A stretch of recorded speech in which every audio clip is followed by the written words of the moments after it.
दोस्तों, एक बात बताओ, क्या कभी ऐसा लगा है कि जिंदगी आगे बढ़ रही है लेकिन आप वहीं के वहीं घूम रहे हो? जैसे वही तरह के रिश्ते, वही गलत फैसले और वही अंदर ही अंदर अकेलापन। अब जरा सोचो, अगर मैं तुमसे कहूं कि यह सिर्फ तुम्हारे साथ नहीं हो रहा, कि कुछ जिंदगियां ऐसी होती हैं जो पीढ़ियों तक खुद को दोहराती रहती हैं। एक गांव था दोस्तों, इतना अलग थलग कि वहां समय भी धीरे चलता था। उस गांव में लोग पैदा होते थे, प्यार करते थे, लड़ते थे और चले जाते थे। लेकिन एक चीज कभी नहीं जाती थी, अकेलापन। उस गांव का नाम था माकोंदो। ये कहानी जादू की नहीं है दोस्तों, ये कहानी हमारी आदतों की है। हम सोचते हैं, मैं अलग हूं, मैं वही गलती नहीं करूंगा। लेकिन दिमाग का एक अजीब सा खेल है, हम पुराने दर्द को नई जिंदगी में फिर से जी लेते हैं। इस किताब में मरे हुए लोग यादों में लौट आते हैं, बरसों तक बारिश रुकती नहीं और भविष्य कागजों में पहले से लिखा होता है। लेकिन असली बात यह नहीं है। असली बात यह है दोस्तों, जब सच सामने आता है तो क्या हम उसे मान पाते हैं या फिर नजरें चुराकर वही जिंदगी फिर से जी लेते हैं? 100 years ऑफ सॉलिट्यूड सिर्फ एक परिवार की कहानी नहीं है, ये उस एहसास की कहानी है जब इंसान भीड़ में भी अकेला महसूस करता है।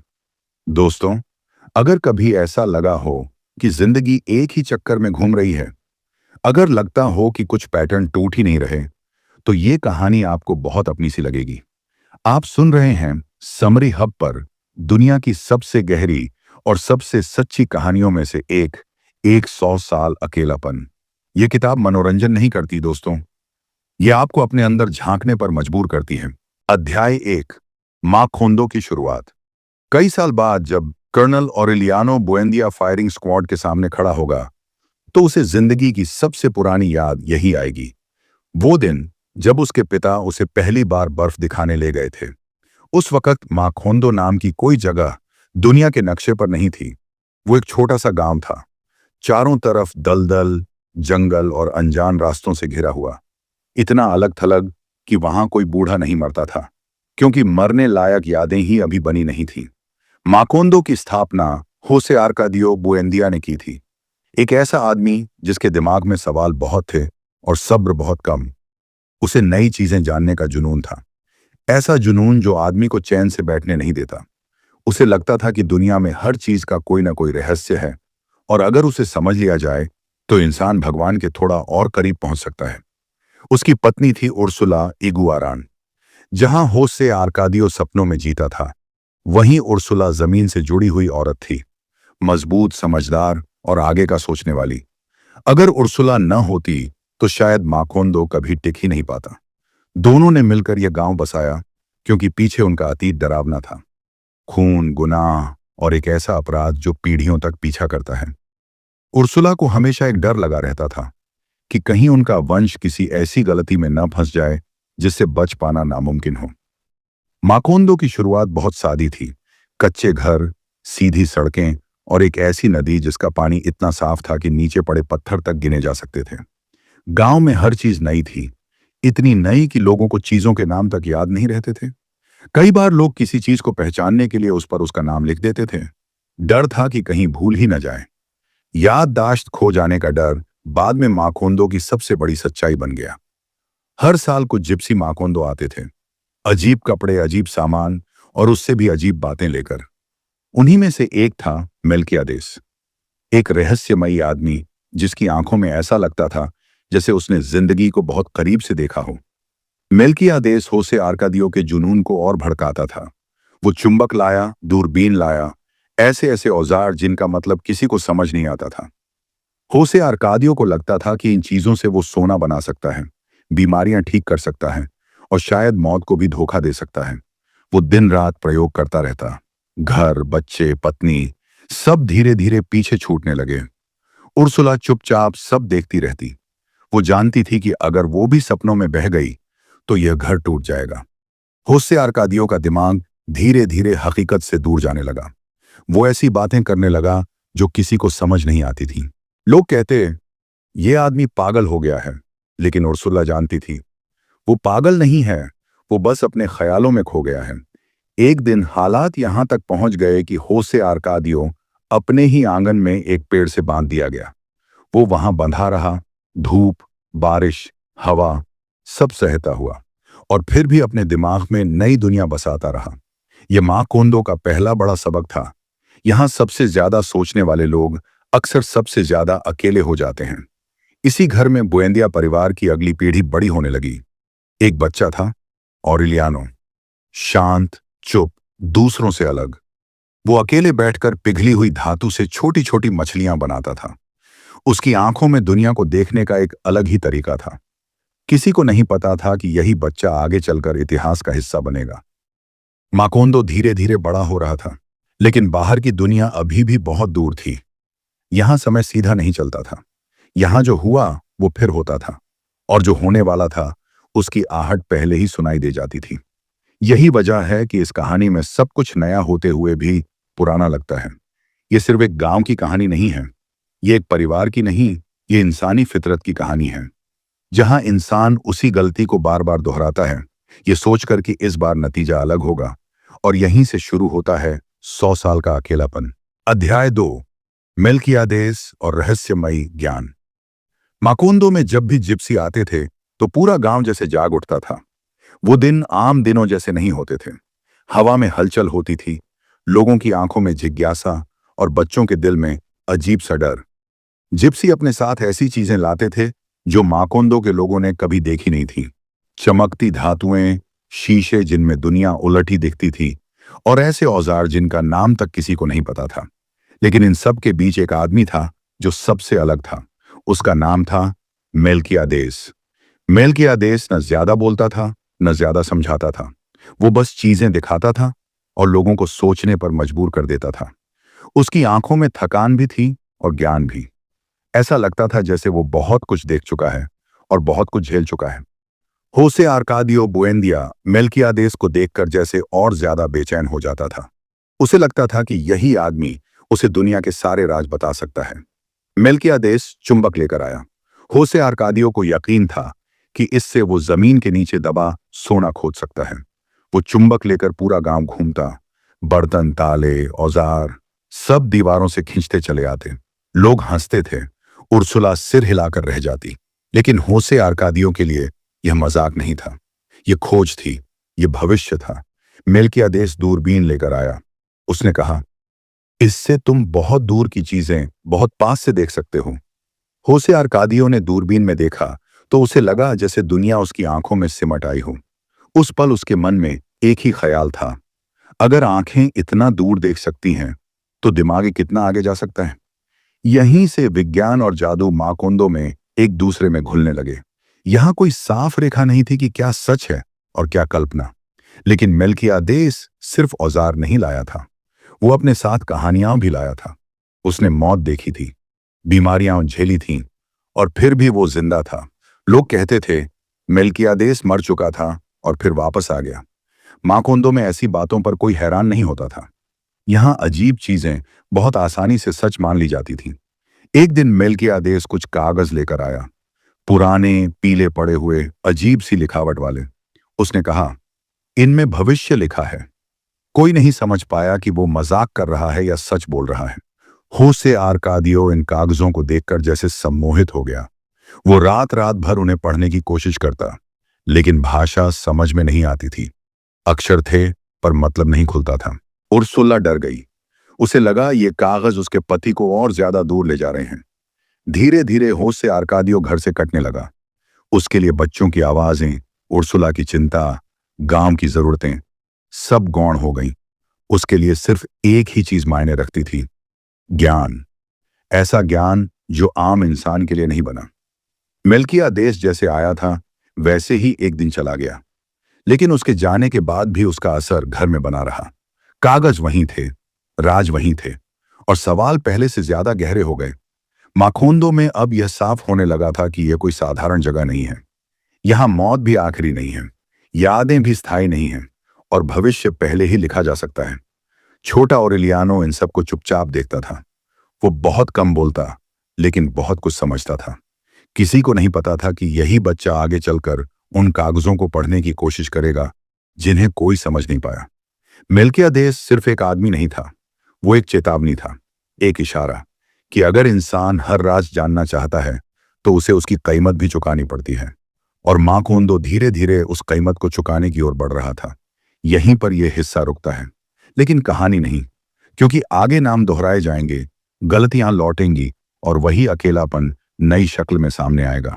अध्याय 3, नाम जो किस्मत बन गए।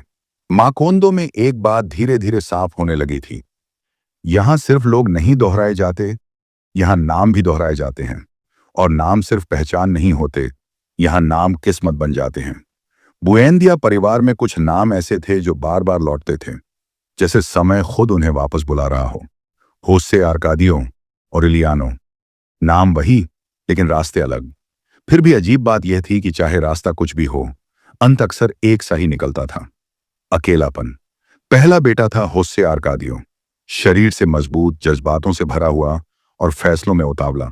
वो वही करता जो उसके मन में आता, न सोच, न डर, न पछतावा। उसे नियम पसंद नहीं थे, उसे बंधन पसंद नहीं थे, उसे बस आज जीना था। उर्सुला उसे देखकर अक्सर घबरा जाती। उसे लगता था कि यह लड़का खुद को ही खा जाएगा। दूसरा बेटा था ऑरेलियानो, होसे आर्कादियो से बिल्कुल उल्टा, चुप, शांत, अंदर की दुनिया में डूबा हुआ। वो घंटों एक ही जगह बैठा रह सकता था, पिघली धातु से छोटी छोटी मछलियां बनाता और उन्हें देखकर कुछ सोचता रहता। किसी को नहीं पता वो क्या सोचता है, लेकिन सबको पता था कि वो अलग है। यहीं से नामों का असर दिखने लगा। जिनका नाम होसे आर्कादियो था, उनमें अक्सर जोश ज्यादा होता था, संयम कम। और जिनका नाम ऑरेलियानो था, उनमें खामोशी ज्यादा होती थी और दर्द गहरा। यह कोई लिखित नियम नहीं था, लेकिन माकोंदो में लिखे हुए नियमों की वैसे भी जरूरत नहीं पड़ती थी। होसे आर्कादियो जल्दी ही घर छोड़ देता है। उसे दुनिया देखनी थी, उसे खुद को आजमाना था। वो निकल जाता है बिना पीछे देखे। उर्सुला का दिल डूब जाता है, लेकिन वो कुछ कहती नहीं। माकोंदो में जाने वाले लोग अक्सर लौटते नहीं थे, और अगर लौटते भी थे तो पहले जैसे नहीं रहते थे। ऑरेलियानो घर में ही रहता है। वो बाहर की दुनिया से नहीं, अपने अंदर की दुनिया से लड़ रहा था। उसे लोगों से डर नहीं लगता था, उसे खुद से डर लगता था। उसे पहले से ही एहसास था कि उसकी जिंदगी आसान नहीं होने वाली। इसी घर में और भी बच्चे बड़े होते हैं, लड़कियां और रिश्ते, प्यार और वो डर जो उर्सुला के दिल में हमेशा जिंदा रहता है। उसे डर था कि कहीं खून का वही पुराना गुनाह फिर से न दोहराया जाए, कि कहीं परिवार अपने ही अंदर खुद को न खत्म कर ले। समय बीतता है और होसे आर्कादियो अचानक लौट आता है, लेकिन वो वही नहीं होता जो गया था। उसका शरीर और बड़ा हो चुका था, आवाज भारी थी और आंखों में अजीब सी बेरुखी। उर्सुला उसे देखकर खुश भी होती है और डर भी जाती है। मां का दिल पहचान जाता है, ये बेटा कहीं ना कहीं टूट चुका है। उधर ओरेलियानो धीरे धीरे और भीतर जाता जा रहा था। वो प्यार करता है लेकिन कह नहीं पाता। वो दुख सहता है लेकिन दिखाता नहीं। उसके लिए जिंदगी एक ऐसी चीज बनती जा रही थी जिसे समझना जरूरी है, जीना नहीं। माकोंदो में लोग अब यह महसूस करने लगे थे कि यह परिवार अलग है। यहां बच्चे सिर्फ बड़े नहीं होते, यहां पिछले जीवन की परछाइयों के साथ बड़े होते हैं। यहां नाम सिर्फ बुलाने के लिए नहीं होते, यहां नाम याद दिलाने के लिए होते हैं कि पहले क्या हुआ था और आगे क्या होने वाला है। उर्सुला अब बूढ़ी होने लगी थी, लेकिन उसकी आंखें सब देख रही थीं। वो समझ चुकी थी कि वह चाहे जितनी कोशिश कर ले, कुछ चीजें रोकी नहीं जा सकती। नाम बदल दिए जाए, जगह बदल दी जाए, लेकिन अगर इंसान अपनी फितरत नहीं बदलता तो कहानी फिर वही दोहराई जाती है। यही इस हिस्से की सच्चाई है। माकोंदो में जिंदगी आगे बढ़ रही थी, लेकिन असल में वो गोल गोल घूम रही थी, और यह चक्र अब और तेज होने वाला था। अध्याय 4, प्यार, डर और वर्जनाएं। माकोंदो में प्यार कभी सीधा नहीं चलता था। यहां प्यार के साथ हमेशा कोई ना कोई डर जुड़ा रहता था, और बुएंदिया घर में यह डर सबसे पुराना था। खून का डर, रिश्तों का उलझ जाना, और एक ऐसी गलती जो पीढ़ियों तक पीछा करती है। उर्सुला इगुआरान इस डर के साथ जीती थी। वो हंसती थी, काम करती थी, घर संभालती थी, लेकिन उसके मन के किसी कोने में यह चिंता हमेशा जागती रहती थी। उसे डर था कि कहीं परिवार अपने ही भीतर भटक न जाए। उर्सुला और होसे आर्कादियो खुद भी रिश्ते में काफी करीबी थे। उनकी शादी के साथ ही यह डर जुड़ा हुआ था कि कहीं उनके बच्चों में कोई भयानक निशानी ना आ जाए। शुरुआत में यह डर फुसफुसाहट जैसा था, धीरे धीरे यह आदत बन गया। हर बच्चे के जन्म पर उर्सुला घंटों उसे देखती रहती, जैसे किसी संकेत की तलाश में हो। कुछ नहीं मिलता तो राहत मिलती, लेकिन डर पूरी तरह जाता नहीं था। घर में प्यार के रिश्ते अक्सर उलझ जाते थे। कोई किसी से बहुत ज्यादा जुड़ जाता तो कोई खुद को पूरी तरह अलग कर लेता। कुछ रिश्ते नाम से पहले बनते थे और कुछ नाम के कारण टूट जाते थे। यहां प्यार करने से ज्यादा मुश्किल था प्यार को सही दिशा देना। ऑरलियानो पहली बार जब प्यार में पड़ा तो उसने इसे भी खामोशी से झेला। वो दिल में बहुत कुछ महसूस करता था, लेकिन जुबान से कुछ नहीं कहता। उसका प्यार मासूम था, लेकिन डर से भरा हुआ। उसे लगता था कि अगर उसने दिल की बात कह दी तो कुछ टूट जाएगा। इस घर में प्यार हमेशा किसी न किसी चीज को तोड़ देता था। उधर होश से आर्कादियो प्यार को एक चुनौती की तरह देखता था। उसे डर नहीं लगता था, उसे बस जीना था। लेकिन यही बेखौफी उर्सुला को सबसे ज्यादा डराती थी। उसे लगता था कि यह लड़का किसी भी सीमा को मानने वाला नहीं। उर्सुला घर की हर लड़की पर खास नजर रखती थी। वो रिश्तों को सिर्फ दिल से नहीं, खून से भी तौलती थी। कौन किससे कितना करीब है, कौन किससे कितना दूर रहना चाहिए, ये सब उर्सुला के लिए बहुत गंभीर बातें थीं। लोग कहते, इतनी चिंता क्यों करती हो? लेकिन उर्सुला जानती थी, कुछ गलतियां सुधारी नहीं जा सकती, सिर्फ रोकी जा सकती हैं। माखोंदो में लोगों को यह डर अजीब लगता था, लेकिन बुएंदिया घर में यह डर विरासत बन चुका था। यहां हर नई पीढ़ी सिर्फ नाम नहीं पाती थी, बल्कि पुरानी चिंताएं भी पाती थी। उर्सुला अक्सर रात में जाग जाती। उसे लगता जैसे कोई आवाज भविष्य से आ रही हो। वो सोचती, अगर मैं न रही तो इन सब का क्या होगा। वो चाहती थी कि यह घर सुरक्षित रहे, लेकिन उसे यह भी पता था कि इंसान किस्मत से ज्यादा अपनी फितरत का गुलाम होता है। यह हिस्सा हमें यह समझाता है कि बुएंदिया परिवार सिर्फ बाहरी दुनिया से नहीं, अपने अंदर से भी लड़ रहा था। यहां प्यार खुशी नहीं, जिम्मेदारी बन जाता था। यहां डर कमजोरी नहीं, सतर्कता था। और उर्सुला इस सब के बीच एक दीवार की तरह खड़ी थी, जो सबको संभालती है, लेकिन खुद धीरे धीरे थकती जाती है। माकोंदो अब बदल रहा था, और इसके साथ रिश्तों की उलझने और गहरी होने वाली थी, क्योंकि आगे युद्ध आने वाला था। और युद्ध सिर्फ बाहर नहीं लड़ा जाता, वो घरों के अंदर भी लड़ा जाता है। अध्याय 5, अकेलेपन की पहली परछाई। माखोंदो में अब एक नई चीज जन्म लेने लगी थी। कोई आवाज नहीं, कोई शोर नहीं, बस एक खामोश दूरी। ये दूरी दीवारों में नहीं थी, ये दिलों के बीच थी। बुएंदिया घर बाहर से वैसा ही दिखता था। लोग आते जाते, खाना बनता, हंसी भी कभी कभी सुनाई देती, लेकिन भीतर कुछ बदल चुका था। लोग एक ही छत के नीचे रहते थे, पर एक दूसरे तक पहुंच नहीं पाते थे। होसे आर्कादियो बुएंदिया अब ज्यादातर चुप रहता। उसका दिमाग कहीं और रहता और शरीर बस यहां मौजूद होता। वो बातें करता भी था तो ऐसे जैसे किसी और से कर रहा हो, जैसे सामने बैठे लोग उसकी दुनिया का हिस्सा ही ना हो। उर्सुला यह सब देखती थी। वो समझ जाती थी कि कुछ टूट रहा है, लेकिन उसे जोड़ने के लिए उसके पास अब पहले जितनी ताकत नहीं बची थी। ऑरेलियानो और ज्यादा अंदर सिमट गया था। वो कम बोलता और ज्यादा सोचता। वो लोगों के बीच होता, लेकिन उनके साथ नहीं। उसके लिए चुप्पी एक आदत बन चुकी थी, एक ऐसी आदत जो इंसान को धीरे धीरे अकेला बना देती है। वो अपनी बनाई हुई छोटी छोटी सोने की मछलियों को देखता रहता, जैसे उनसे बात कर रहा हो। लोगों से बात करना उसे थका देता था, खुद से बात करना उसे सुरक्षित लगता था। घर की औरतें अपने अपने तरीके से अकेलेपन को झेल रही थीं। कोई ज्यादा बोलने लगी तो कोई बिल्कुल चुप हो गई। कुछ रिश्ते बिना झगड़े के खत्म हो रहे थे, और यही बात सबसे ज्यादा डराने वाली थी, क्योंकि जहां लड़ाई होती है वहां उम्मीद रहती है, लेकिन जहां चुप्पी छा जाए वहां कुछ बचता नहीं। उर्सुला अब यह समझने लगी थी कि परिवार को तोड़ने के लिए किसी बड़े हादसे की जरूरत नहीं होती। कभी कभी बस थोड़ी सी बेरुखी काफी होती है। वो कोशिश करती थी सबको एक साथ बैठाने की, खाना, बातें, पुराने किस्से, लेकिन बातें आधी रह जाती, नजरें मिलती नहीं, और हर कोई किसी न किसी बहाने जल्दी उठ जाता। माखोंदो भी कुछ ऐसा ही हो रहा था। गांव अब भी था, लेकिन उसकी मासूमियत धीरे धीरे कम हो रही थी। लोग एक दूसरे को जानते थे, लेकिन समझते नहीं थे। यह वही अकेलापन था जो बाद में पूरे गांव पर छा जाने वाला था, लेकिन अब भी उसकी सिरफना परछाई दिख रही थी। बुएंदिया परिवार में हर कोई अपने अपने तरीके से अकेला था। कोई अपनी ताकत में अकेला, कोई अपनी खामोशी में, कोई यादों में तो कोई भविष्य के डर में। और सबसे ज्यादा अकेली थी उर्सुला। क्योंकि जो सबको जोड़ने की कोशिश करता है वो अक्सर सबसे आखिर में खुद से कट जाता है। यही वह मोड़ था जहां कहानी सिर्फ परिवार की नहीं रही, यह इंसानी फितरत की कहानी बन गई कि हम एक दूसरे से दूर अचानक नहीं होते, हम धीरे धीरे खुद को अलग करते हैं। और जब एहसास होता है तब तक फासला तय हो चुका होता है। यह अकेलापन अभी नया था, नरम था, लेकिन इसकी जड़ें गहरी जा चुकी थीं। और बहुत जल्द यह अकेलापन युद्धों, सत्ता और बड़े फैसलों का रूप लेने वाला था। अध्याय 6। कर्नल ऑरेलियानो का उदय।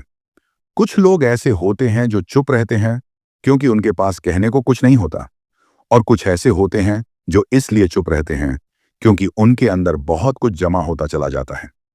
ऑरेलियानो बुएंदिया दूसरे तरह का आदमी था। वो कभी जोर से नहीं बोला, उसने कभी दुनिया से शिकायत नहीं की, उसने बस सब कुछ अपने अंदर रख लिया।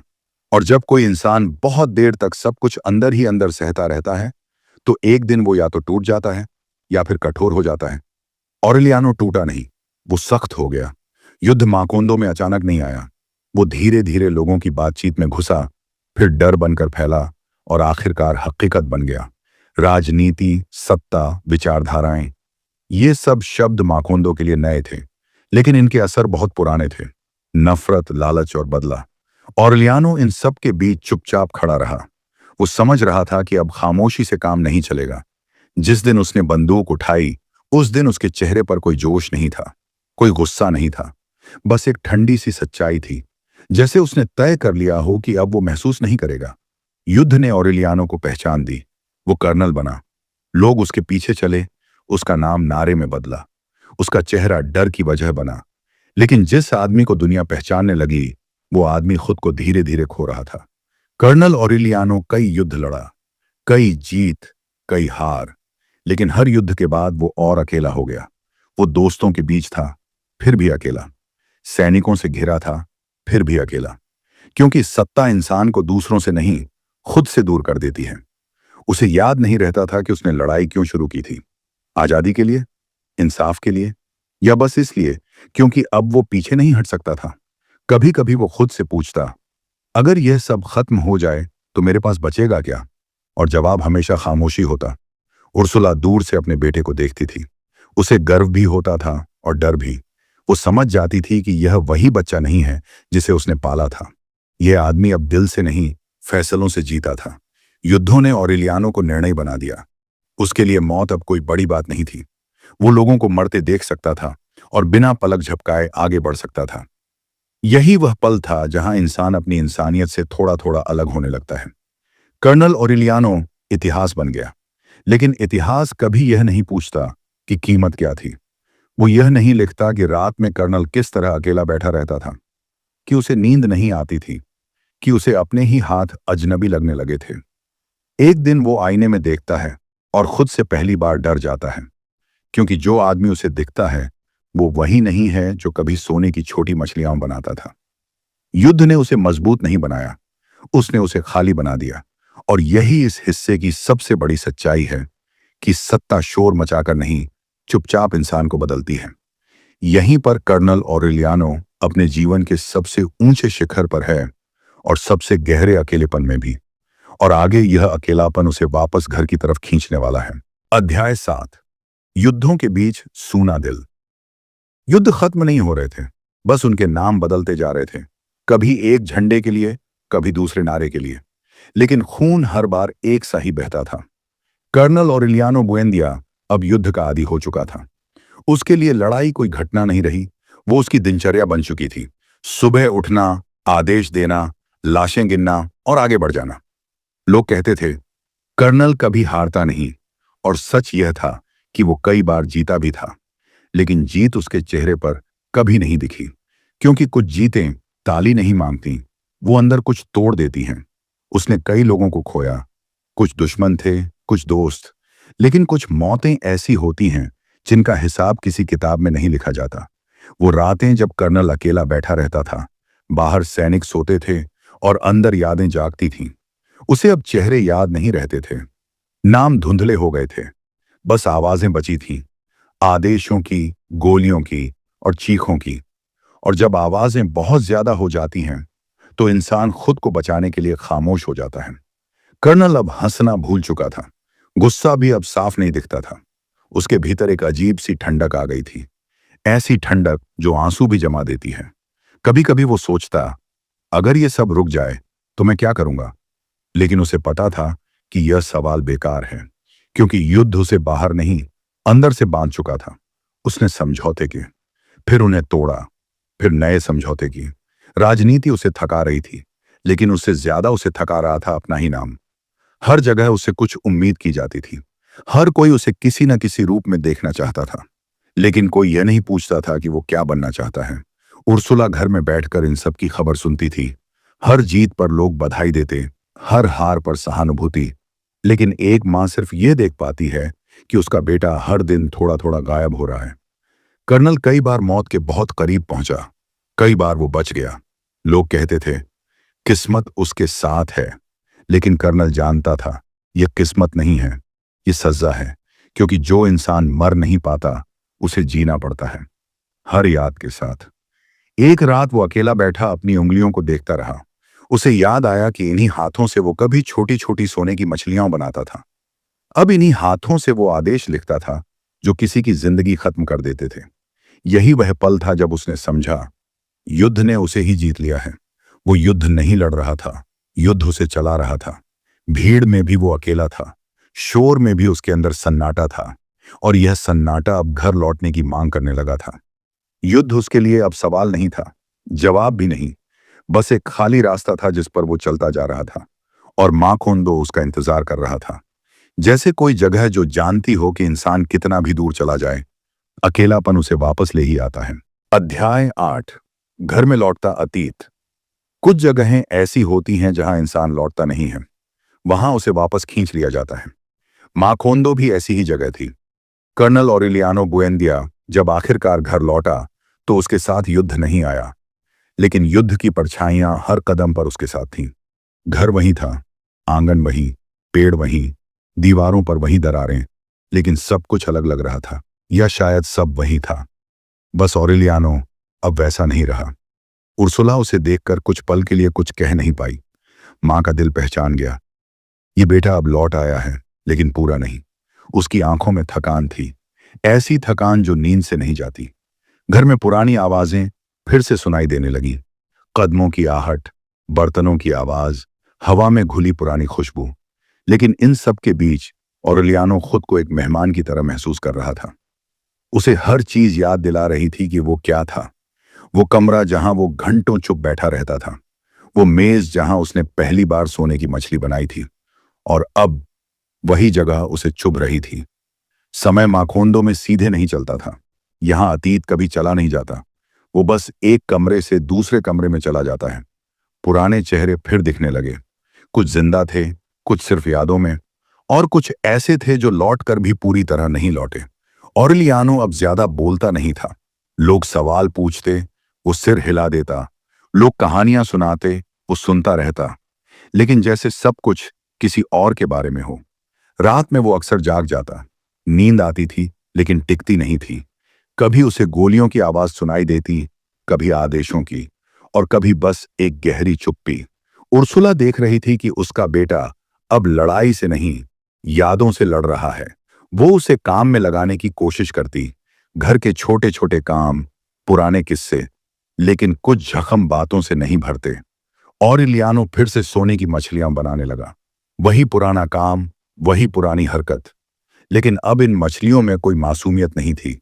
वो बनाता, उन्हें पिघलाता, फिर से बनाता, जैसे समय को दोहराने की कोशिश कर रहा हो। माखोंदो उसके चारों ओर चलता रहा। लोग आए गए, शादियां हुई, मौतें हुई, लेकिन ऑरेलियानो उसी जगह अटका रहा जहां से वो कभी चला था। यही अतीत की सबसे बड़ी चाल होती है। वो आपको पीछे नहीं खींचता, वो बस चलने नहीं देता। ऑरेलियानो अब समझ चुका था, युद्ध खत्म हो सकता है, लेकिन उसके निशान नहीं मिटते। और घर जहां इंसान सबसे ज्यादा सुरक्षित महसूस करना चाहता है, वहीं यादें सबसे तेज वार करती हैं।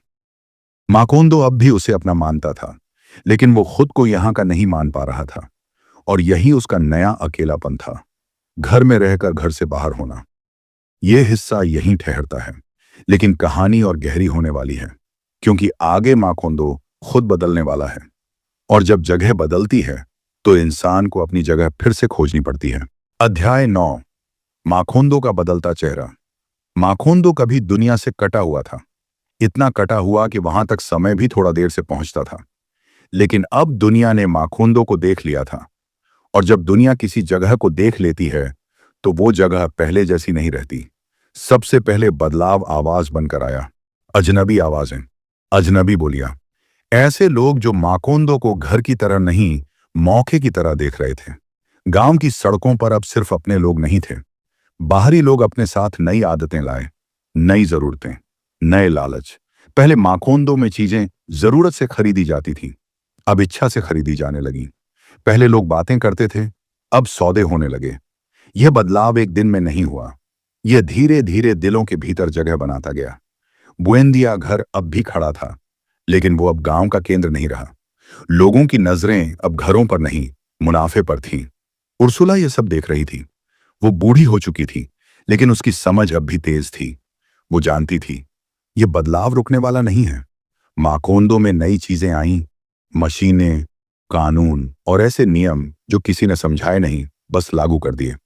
लोगों को कहा गया ये तरकक्की है, लेकिन तरकक्की के साथ कुछ और भी आया, बेचैनी। अब हर कोई थोड़ा जल्दी में था, किसी के पास रुककर बात करने का वक्त नहीं था। जो गांव कभी धीमी चाल से चलता था वो अब दौड़ने लगा था, बिना यह जाने कि उसे पहुंचना कहां है। कर्नल ऑरेलियानो ये सब चुपचाप देखता रहा। उसने युद्ध देखे थे, सत्ता देखी थी।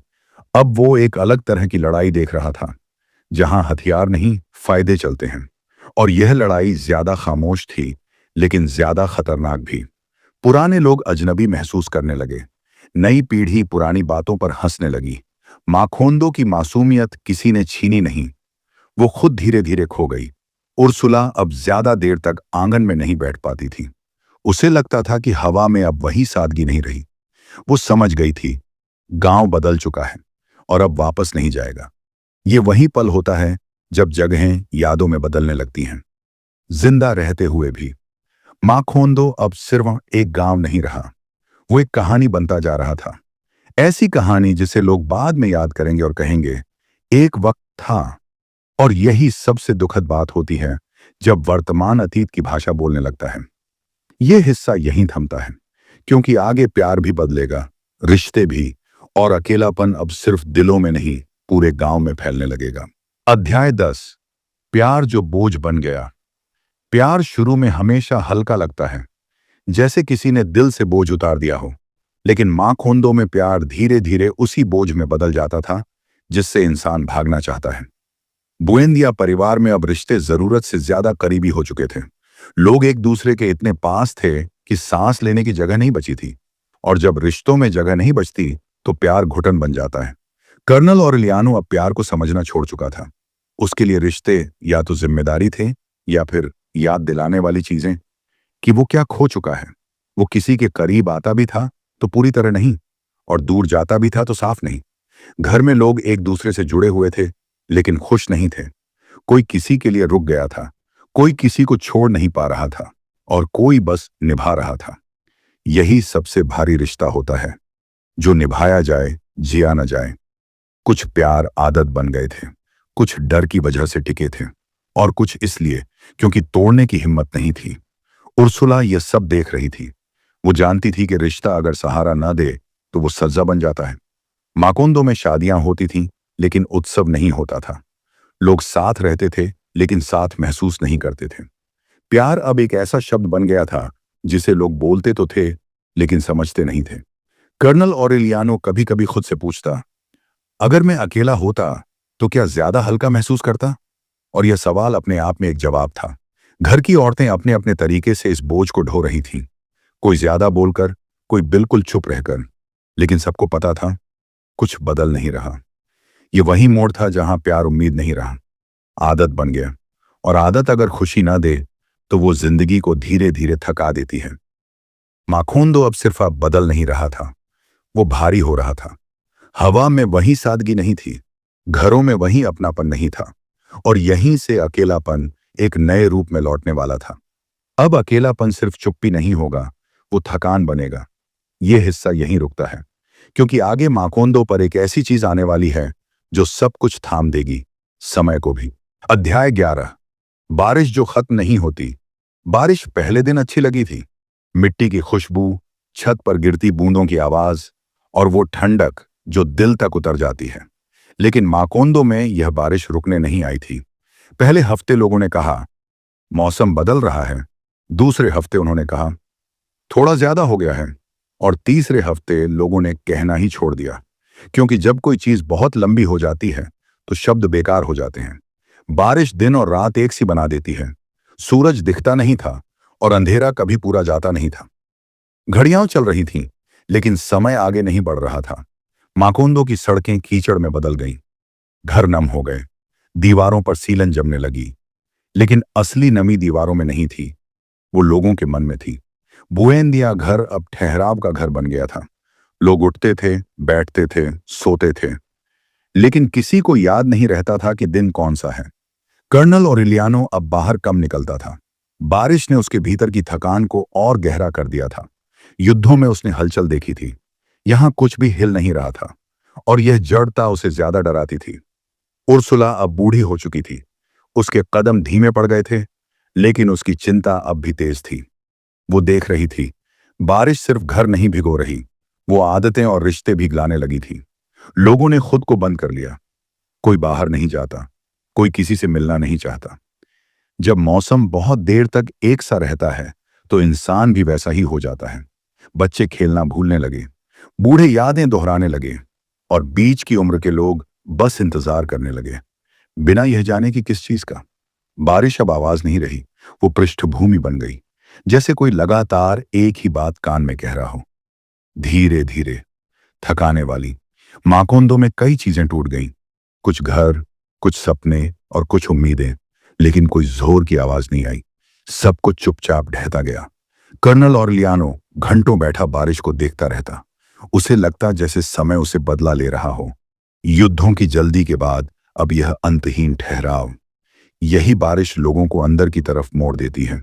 और जब इंसान बहुत देर तक अपने अंदर रहता है तो उसे वहां सब कुछ अच्छा नहीं दिखता। माकोंदो अब किसी कहानी जैसा नहीं लग रहा था। वो एक रुका हुआ वाक्य बन गया था, जिसका अगला शब्द कोई नहीं जानता था। और यही इस हिस्से की सच्चाई है कि कभी कभी मुसीबत तूफान बनकर नहीं आती, वो धीमी बारिश बनकर आती है, जो सब कुछ गलाकर अपने जैसा बना देती है। बारिश अभी खत्म नहीं हुई थी, और जब ये रुकेगी तो माकोंदो पहले जैसा नहीं बचेगा। अध्याय 12। नई पीढ़ी वही भूले।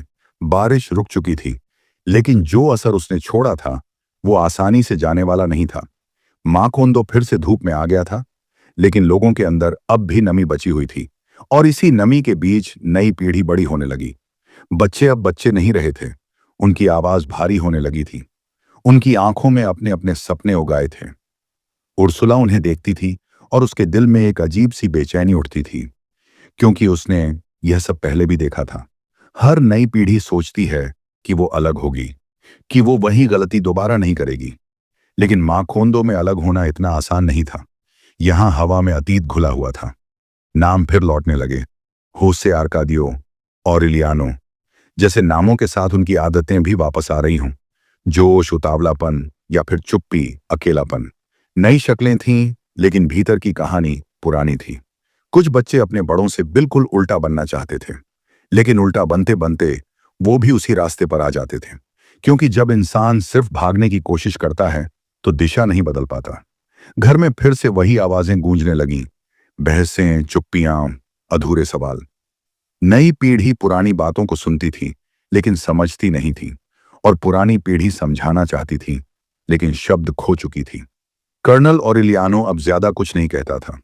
वो बस देखता रहता था, जैसे कोई इंसान अपनी ही कहानी दूसरों में दोहरते हुए देख रहा हो। उसे पता था चेतावनी देना बेकार है, क्योंकि इंसान दूसरों की नहीं, अपनी ही गलती से सीखता है। प्यार फिर हुआ, डर फिर लौटा। कुछ रिश्ते वहीं पुराने डर लेकर आए, किस्मत, खून और सीमाओं का डर। उर्सुला का दिल हर बार वैसे ही सिमट जाता था जैसे पहली बार हुआ था। उसे लगता था कि उसने इतना कुछ संभाला, इतना रोका, फिर भी कहानी वहीं दोहराई जा रही है। यहीं पर उसे यह एहसास हुआ, कुछ लड़ाइयां जीती नहीं जाती, बस देखी जाती हैं। नई पीढ़ी तेज थी, उसे इंतजार पसंद नहीं था। वो जल्दी चाहती थी, प्यार, सफलता, पहचान, और यही जल्दी उन्हें उसी पुराने जाल में फिर से फंसा रही थी। माकोंदो फिर से उम्मीद से भरने लगा था, लेकिन यह उम्मीद गहरी नहीं थी। ये ऊपर ऊपर की थी, जैसे मिट्टी पर उगा पौधा। यही इस हिस्से की सच्चाई है कि उम्र बदल जाती है, चेहरे बदल जाते हैं, लेकिन अगर समझ वहीं की वहीं रहे तो गलती नई नहीं होती। वो बस नई आवाज में पुरानी बात दोहराती है। और माकोंदो अब इस दोहराव का आदी हो चुका था, जैसे उसे पता हो अगला कदम क्या होने वाला है, क्योंकि आगे चाहत और खालीपन और करीब आने वाले थे। अध्याय 13, जिस्मानी चाहत और खालीपन। अब प्यार सिर्फ दिल की बात नहीं रह गया था, वो शरीर तक आ चुका था, लेकिन दिल तक पहुंचने से पहले कहीं टूट जाता था। यह वह दौर था जब चाहत तेज हो गई थी और समझ पीछे छूट गई थी। नई पीढ़ी अब अपने जज्बातों से डरती नहीं थी, लेकिन उन्हें समझना भी नहीं जानती थी। जो महसूस होता था उसी को सच मान लिया जाता था, जो अच्छा लगता था उसे सही समझ लिया जाता था, और यहीं से रिश्ते कमजोर पड़ने लगे। बुएंदिया परिवार में अब नजदीकियां ज्यादा थीं, लेकिन जुड़ाव कम होता जा रहा था। लोग साथ होते थे, लेकिन अकेले महसूस करते थे। एक दूसरे को छूते थे, लेकिन समझ नहीं पाते थे। कई रिश्ते बस इसीलिए शुरू हुए क्योंकि खालीपन बहुत ज्यादा था, और जब रिश्ता खालीपन से पैदा होता है तो वो उसे भर नहीं पाता, बस थोड़ी देर भुला देता है। कर्नल ऑरेलियानो ये सब दूर से देख रहा था। उसने युद्ध देखे थे, मौत देखी थी, और अब एक अलग तरह की हार देख रहा था, जहां इंसान किसी से हारता नहीं, खुद से हार जाता है। कुछ रिश्ते गुपचुप शुरू हुए, कुछ चुपचाप टूट गए। किसी ने पूछा नहीं क्यों, क्योंकि जवाब सुनने की हिम्मत नहीं थी। उर्सुला बहुत बूढ़ी हो चुकी थी, उसकी आंखें कमजोर थीं, लेकिन समझ अब भी साफ थी। वो जानती थी, यह वही मोड़ है जहां परिवार अंदर से खोखला होने लगता है, जब रिश्ते जिम्मेदारी नहीं रहते, बस इस्तेमाल बन जाते हैं। नई पीढ़ी प्यार को आजादी समझ रही थी, लेकिन यह आजादी दिशा के बिना थी, और दिशा के बिना आजादी भटकाव बन जाती है। माकोंदो में अब ऐसे रिश्ते बढ़ रहे थे जो शुरुआत में बहुत तीव्र थे, लेकिन अंत में पूरी तरह खाली, जैसे आग जो जल्दी भड़के और जल्दी बुझ जाए। लोगों को अब किसी के जाने से ज्यादा फर्क नहीं पड़ता था, क्योंकि वो पहले ही अंदर से खाली हो चुके थे। यही इस हिस्से की सबसे कठोर सच्चाई है कि जब चाहत समझ से आगे निकल जाए तो रिश्ता जुड़ता नहीं, घिसता है, और घिसते घिसते खुद को खो देता है। माखोंदो अब शोर से भरा था, लेकिन अपनापन खामोश हो चुका था। हर कोई कुछ ढूंढ रहा था, लेकिन किसी को पता नहीं था कि क्या। और यही खालीपन अब एक नए डर को जन्म देने वाला था। भूलने का डर, याद न रहने का डर, और पहचान खो देने का डर। अध्याय 14, याददाश्त का धीरे धीरे मिटना। शुरुआत में किसी ने ध्यान नहीं दिया। कोई नाम भूल गया तो लोगों ने कहा उम्र का असर है, कोई तारीख याद नहीं रही तो हंसकर टाल दिया गया। लेकिन माकोंदो में यह भूल साधारण नहीं थी, यह धीरे धीरे सब पर उतर रही थी। पहले लोगों को दूसरों के नाम याद नहीं रहते थे, फिर अपने रिश्तों के नाम। और एक दिन ऐसा भी आया जब इंसान खुद से पूछने लगा, मैं कौन हूं? माकोंदो में यादें हवा की तरह थीं, कभी ठंडी, कभी भारी, और अब वो हवा धीरे धीरे सब कुछ उड़ा ले जा रही थी। बुएंदिया घर फिर से अजीब हरकतों से भरने लगा। लोग चीजों पर कागज चिपकाने लगे। कुर्सी, कुर्सी, दरवाजा, दरवाजा, घड़ी, घड़ी जैसे शब्द चीजों को बचाए रख पाएंगे। उर्सुला यह सब देखकर अंदर तक कांप गई। उसने सोचा था कि सबसे बुरा उसने देख लिया है, युद्ध, मौत, टूटते रिश्ते। लेकिन यह अलग था, क्योंकि जब इंसान यादें खो देता है तो वो दर्द भी महसूस नहीं कर पाता। कर्नल ऑरेलियानो अब ज्यादा कुछ नहीं बोलता था। वो लोगों को पहचान लेता था, लेकिन नाम अटक जाते थे। कभी कभी वो किसी को देखकर जानता था कि यह कोई अपना है, लेकिन यह नहीं जानता था कि क्यों। यही सबसे डरावनी बात होती है, जब अपनापन महसूस तो हो, लेकिन वजह याद न रहे। लोग एक ही बात बार बार पूछने लगे, आज कौन सा दिन है? यह आदमी कौन है? हम यहां क्यों हैं? और हर बार जवाब थोड़ा कम पूरा होता गया। माखोंदो अब यादों से नहीं, आदतों से चल रहा था। लोग उठते थे क्योंकि उन्हें उठना था, खाते थे क्योंकि यही क्रम था, लेकिन क्यों जी रहे हैं? यह सवाल किसी को परेशान नहीं करता था। याददाश्त धीरे धीरे एक बोझ बन गई थी। जो याद रख पाते थे वो दुखी थे, और जो भूल रहे थे वो खाली। मेल्कियादेस की पुरानी बातें फिर याद आने लगी। उसने कहा था, सब कुछ लिखा जा सकता है लेकिन पढ़ा नहीं जा सकता। अब लोग समझने लगे थे कि उसका मतलब क्या था। बुएंदिया घर में कागजों की संख्या बढ़ती जा रही थी। हर चीज पर नाम, मतलब, पहचान। जैसे अगर लिखा ना गया तो वो चीज मौजूद ही नहीं रहेगी। उर्सुला अब ज्यादा देर तक बात नहीं करती थी। वो बस सबको देखती रहती थी, जैसे किसी ने उसके सामने एक एक करके सब कुछ धुंधला कर दिया हो। और यही इस हिस्से की सबसे बड़ी सच्चाई है कि इंसान सबसे पहले दूसरों को नहीं भूलता, वो खुद को भूलता है। और जब खुद की पहचान डगमगाने लगे तो कोई भी रिश्ता स्थिर नहीं रहता। माकोंदो अब एक ऐसा गांव बन गया था जहां लोग एक दूसरे को देखकर मुस्कुरा देते थे, क्योंकि मुस्कुराना याद था। लेकिन क्यों मुस्कुरा रहे हैं ये भूल चुके थे। याददाश्त अब पूरी तरह नहीं गई थी, लेकिन उसका जाना शुरू हो चुका था। और आगे यह भूल और गहरी होने वाली थी, क्योंकि अब कुछ राज खुलने वाले थे। अध्याय 15। मेल्कियादेस के रहस्य गहराते हैं। कुछ राज समय से छिपते नहीं हैं, वो बस सही वक्त का इंतजार करते हैं। मेल्कियादेस के कागज भी ऐसे ही थे। सालों से वो उसी कमरे में पड़े थे, पीले, नाजुक और चुप। लेकिन अब वो चुप्पी बोलने लगी थी। लोग पहले भी उन्हें पढ़ने की कोशिश कर चुके थे, लेकिन शब्द समझ में नहीं आते थे। भाषा अजीब थी, लिपि उलझी हुई, और मतलब जैसे जानबूझकर छुपाया गया हो। अब जब माखोंदो याददाश्त खो रहा था, तभी ये कागज महत्वपूर्ण लगने लगे। मेल्कियादेस ने भविष्य को सीधे शब्दों में नहीं लिखा था, उसने उसे घुमाकर लिखा था। घुमाकर, ताकि जो समझे वो तैयार हो। बुएंदिया घर में अब यह साफ हो चुका था, यह किताब किसी एक इंसान के लिए नहीं थी, यह पूरे वंश के लिए थी। लेकिन इसे कोई भी कभी भी नहीं पढ़ सकता था। लोग शब्द पहचान लेते थे, लेकिन अर्थ फिसल जाता था, जैसे कागज खुद तय कर रहे हों कि किसे कितना समझना है। मेल्कियादेस मर चुका था, फिर लौटा था, और फिर कहीं खो गया, लेकिन उसका असली लौटना इन कागजों में था। कर्नल ऑरेलियानो अब इन रहस्यों में दिलचस्पी नहीं लेता था। वो बहुत कुछ देख चुका था। उसे भविष्य से अब कोई उम्मीद नहीं थी। लेकिन घर में एक और था जो इन कागजों की तरफ खींचा चला जा रहा था।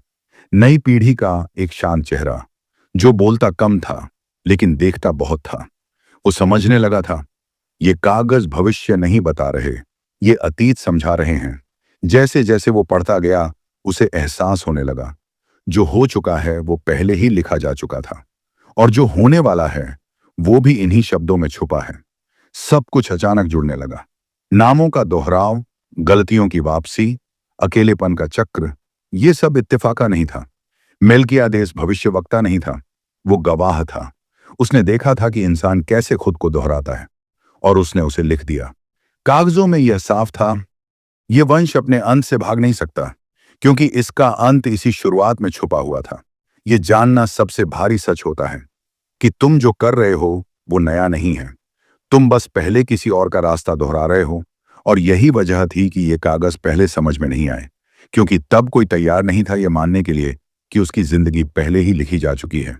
अब जब सब कुछ टूट चुका था, जब यादें धुंधली पड़ चुकी थीं, तभी सच पढ़ा जा सकता था। माकोंदो अब अपने अंत की तरफ बढ़ रहा था, धीरे, बिना शोर के, जैसे किताब का आखिरी पन्ना अपने आप पलट रहा हो। और यही इस हिस्से की सबसे डरावनी बात है कि कभी कभी हम सच तभी समझते हैं जब उसे बदलने का वक्त खत्म हो चुका होता है। अब कहानी अपने अंतिम मोड़ों की तरफ है। अब बिखराव शुरू होगा, अब जोड़ा नहीं जाएगा। अध्याय 16। परिवार का बिखराव। कुछ घर एक दिन में खाली नहीं होते, वे धीरे धीरे खाली होते हैं। पहले हंसी जाती है, फिर आवाजें, और अंत में लोग। बुएंदिया घर अब भीड़ वाला नहीं रहा। कमरे वैसे ही थे, लेकिन उनमें रुकने की वजह खत्म हो चुकी थी। लोग अब घर में नहीं रहते थे, वे बस उसी छत के नीचे रुकते थे। उर्सुला अब नहीं रही। उसके जाने के साथ ही घर की रेड टूट गई। वो औरत जो सबको एक साथ बांधे हुए थी, जो हर टूटन को अपने शरीर से रोकती थी, अब मौजूद नहीं थी। और उसके बाद सब कुछ बिखरने लगा, बिना शोर, बिना झगड़े। बस एक एक करके लोग हटते चले गए। कुछ लोग मर गए, कुछ चले गए, और कुछ ऐसे थे जो रहते हुए भी कहीं और थे। घर अब किसी का इंतजार नहीं करता था। कमरे खुलते थे, लेकिन उनमें कहने को कुछ नहीं था। पुराने बिस्तर, पुरानी कुर्सियां, पुरानी तस्वीरें, सब जैसे अपने अपने आखिरी वाक्य कह चुके थे। कर्नल ऑरेलियानो अब घर का हिस्सा नहीं था। वो वहां रहता था, लेकिन जुड़ा नहीं था। वो अपने कमरे में बैठा सोने की मछलियां बनाता, फिर उन्हें पिघलाता, बनाता, तोड़ता, जैसे अपनी जिंदगी का अभ्यास कर रहा हो। रिश्ते अब बातचीत से नहीं टूटते थे, वे चुप्पी से टूटते थे। कोई किसी से लड़ता नहीं था, कोई किसी को मनाता नहीं था। सबने मान लिया था, जो जा रहा है उसे रोका नहीं जा सकता। बुएंदिया घर अब बीते हुए वक्त की एक जगह बन चुका था। लोग आते थे, देखते थे और चले जाते थे, जैसे कोई खंडहर देखने आया हो। यह वही पल होता है जब इंसान समझता है, घर ईंटों से नहीं बनता, घर लोगों से बनता है। और जब लोग टूट जाएं, तो दीवारें कुछ नहीं बचा पाती। नई पीढ़ी अब बिखर चुकी थी। कोई बाहर अपनी किस्मत ढूंढने चला गया, कोई यहीं रहकर खुद से दूर होता गया, और कुछ ऐसे थे जिनका नाम अब किसी को याद भी नहीं था। यही सबसे कठोर सच होता है कि इंसान मरने से पहले भुला दिया जाता है। घर अब खामोशी से भरा था। वो खामोशी जो शांति नहीं देती, बस याद दिलाती है कि कुछ बहुत बड़ा खत्म हो चुका है। और माकोंदो भी कुछ ऐसा ही हो गया था। लोग थे, लेकिन अपनापन नहीं था। यादें थीं, लेकिन साझा नहीं थीं। यहीं पर परिवार की कहानी अपने अंतिम चरण में दाखिल हो जाती है। अब जुड़ने की कोशिश नहीं होगी, अब सिर्फ अंत बचेगा। अध्याय 17। माकोंदो का पतन। माकोंदो एक दिन में नहीं टूटा। वो धीरे धीरे खामोशी से खत्म हुआ, जैसे कोई बूढ़ा आदमी जिसे पता हो कि अब उससे ज्यादा चलने की उम्मीद नहीं की जानी चाहिए। पहले लोग कम होने लगे, फिर आवाजें, फिर रास्ते, और एक दिन ऐसा भी आया जब माकोंदो में सन्नाटा किसी मेहमान की तरह नहीं, मालिक की तरह रहने लगा। दुकानें बंद पड़ी थीं, खिड़कियां खुलती नहीं थीं, दरवाजे बिना वजह चरमराते रहते थे, जैसे गांव खुद अपनी मौजूदगी याद दिला रहा हो। जो लोग रुक गए थे वो जी नहीं रहे थे, बस आदत निभा रहे थे। उठना, बैठना, दिन काटना। अब किसी को भविष्य की जल्दी नहीं थी। माकोंदो अब किसी के सपनों में नहीं आता था। वो बस बीती हुई बात बन गया था। बारिशें फिर आईं, धूप भी आई, लेकिन किसी ने गिनती नहीं की, क्योंकि अब मौसम बदलने से कुछ बदलता नहीं था। घर गिरने लगे, कुछ खुद गिर गए, कुछ यादों के बोझ से। किसी ने उन्हें संभालने की कोशिश नहीं की, क्योंकि अब कोई वहां रुकने वाला नहीं था। माकोंदो धीरे धीरे नक्शों से गायब होने लगा। पहले लोगों की बातों से, फिर रास्तों से, और अंत में यादों से। जो बचा था वो था हवा, धूल, सूखी पत्तियां और दीवारों पर पुराने निशान। ये वही हाल था जो बुएंदिया घर का हुआ था, क्योंकि माकोंदो और वह परिवार अलग नहीं थे। जो परिवार के साथ हुआ वही गांव के साथ हुआ। अकेलापन, दोहराव और अंत। लोग कहते हैं कि जगह मरती नहीं, लेकिन माकोंदो मर गया था, क्योंकि जब किसी जगह को याद करने वाला कोई न बचे, तो वह जगह बस जमीन रह जाती है। माकोंदो अब किसी कहानी का बीच नहीं था। वो अंत की तरफ बढ़ चुका था, और अंत अब बहुत दूर नहीं था। यहीं पर गांव की सांस धीमी पड़ने लगती है। अब सिर्फ एक चीज बची है, अंतिम गवाह। अध्याय 18। आखिरी बुएंदिया।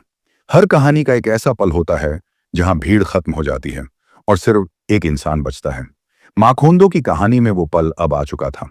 बुएंदिया वंश का अब सिर्फ एक ही नाम बचा था, एक ही चेहरा, एक ही सांस। बाकी सब याद बन चुके थे। वो घर जहां कभी कदमों की आवाज खत्म नहीं होती थी, अब सिर्फ उसकी आहट सुनता था। वो चलता तो घर जान जाता, वो रुकता तो घर भी रुक जाता। आखिरी बुएंदिया अकेला था, लेकिन यह अकेलापन नया नहीं था। यह उसकी विरासत थी, पीढ़ियों से इकट्ठा किया हुआ अकेलापन। उसने घर को देखा, कमरे जो कभी कहानियों से भरे थे अब धूल से भरे थे। दीवारें जिन्होंने सब कुछ देखा था अब कुछ नहीं कहती थीं। उसने मेल किया आदेश के कागज फिर से खोले। अब पहली बार शब्द हिलने नहीं लगे। अब सब कुछ साफ होने लगा। उसे दिखने लगा कि यह कहानी कभी सीधी थी ही नहीं। यह एक गोल चक्कर थी, जहां शुरुआत और अंत एक ही जगह मिलते हैं। उसने पढ़ा कि कैसे हर पीढ़ी ने वही गलती दोहराई, कैसे नाम बदले नहीं और किस्मत भी नहीं बदली, कैसे अकेलापन हर बार नए चेहरे में लौटा।